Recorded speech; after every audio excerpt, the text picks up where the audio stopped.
ఒక యవనస్తుడు తన ఊరికి షార్ట్ కట్లో ఉంటుందని అడవి గుండా వెళ్ళిపోతుంటే ఫారెస్ట్ ఆఫీసర్ కనబడ్డాడు. ఒరే బాబు, ఏంట్రా ఈ అడవి గుండా వెళ్తున్నావు ఏంటంటే, మా ఊరు షార్ట్ కట్లో ఉంటుందని వెళ్ళిపోతున్నాను అన్నాడు. ఒరే, ఇది చాలా ప్రమాదకరం ఈ అడవి, క్రూర మృగాలు ఉన్నాయి, జంతువులు ఉన్నాయి, పాములు ఉన్నాయిరా, అసలు ఇందులో ఎందుకు వచ్చావు నువ్వు? కొంచెం చీకటి పడిందంటే చాలా కష్టం, కాబట్టి పొద్దు కొనకక ముందే నువ్వు వెళ్ళిపోమని గట్టిగా ఆజ్ఞ ఇచ్చాడు. మార్గ మధ్యలో ఒక చెట్టు కనబడింది. ఆ చెట్టుకు ఒక తేనె పట్టు కనబడింది. ఆడు అనుకున్నాడు, ఈ తేనె పట్టు తిని వెళ్ళాలి అనుకున్నాడు. ఇంకా బోల్ టైం ఉంది కదా చీకటి పడ్డానికి, ఈలోపు నేను తేనె పట్టు తింటాను అనుకుని తేనె పట్టు కోసం చెట్టు ఎక్కాడు. అది తినడంలో ఉండిపోయాడు. ఇంకా తింటూ తింటూ మరిచిపోయి తినేస్తున్నాడు. ఈలోపు చాలా టైం అయిపోయింది. ఫారెస్ట్ ఆఫీసర్ చెప్పింది ఏంటి, ఎక్కడ ఆగకుండా వెళ్ళిపోమన్నాడు. కానీ ఇతను ఏం చేశాడు, తేనె పట్టును చూసి ఆగి తిని మరిచిపోయి దిగుదామని లోపే కింద ఒక పులి చూస్తుంది. వీడి కోసం పులి ఎదురు చూస్తుంది. రే దిగరా, నీ తినేస్తానని. ఆ చెట్టుని ఆనుకున్న ఒక కాలం ఉంది, ఆ నీటిలో దూకేద్దాం దీనికి దొరకకుండా అనుకున్నాడు. నీటిలోనేమో మొసలి ఉంది.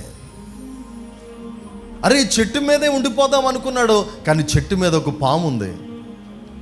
మానవుడి జీవితం అలాగే ఉంది ఈ రోజున.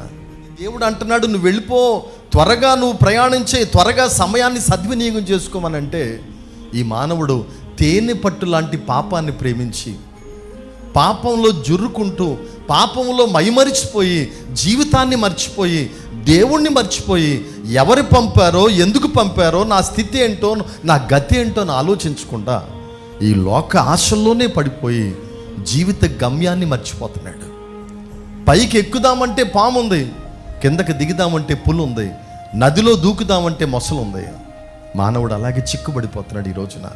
దేవుడు అంటున్నాడు, సమయం ఉండగానే దాన్ని సద్వినియోగం చేసుకో, సమయం ఉండగానే యేసుని సొంత రక్షకుడిగా అంగీకరించేసుకో. దుర్దినాలు, అపాయకరమైన దినాలు, రేపు ఎవరికో సంభవించింది మనకే సంభవించవచ్చు. రేపొద్దున మన పరిస్థితి ఏముండదో మనకు తెలియదు.